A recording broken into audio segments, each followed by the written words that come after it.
Oxirgi paytda O'zbekistonda hamma erkaklar mushagini kengaytirish xohlaydida. Masalan, body buildingchilar bor yoki fitness zallarga borib, imенно sport bilan shug'ullanib, chiroyli formaga ega bo'lishni xohlaydi. Bu yaxshi narsa, chunki inson o'zini tanasini hurmat qilishi, chiroyli bo'lishi, sog'lom bo'lishi, semirmasligi bu o'zini hurmat qilishi, ya'ni o'zini vizitni kartochkasi bo'ladi.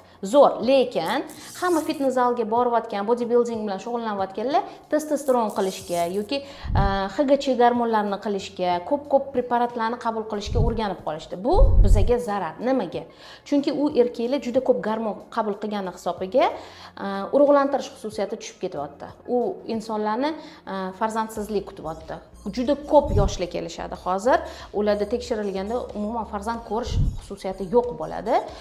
To'g'ri, chiroylisiz, masalan, ayolingiz bor, lekin farzand bo'lmasligi bu menimcha qolgan narsadan ustunroq turadi. O'shaning uchun testosteron yoki o'sha body buildingchilar ichadigan preparatlarni bo'lar bo'lmasga ichish mumkin emas. Oldin shifokorga borib, sizga shu gormon kerakmi, yo'qmi tekshirish kerak. Gormonlarni tekshirganda agar haqiqatda yetishmovchilik bo'lsa, ana o'shanda ichsa bo'ladi.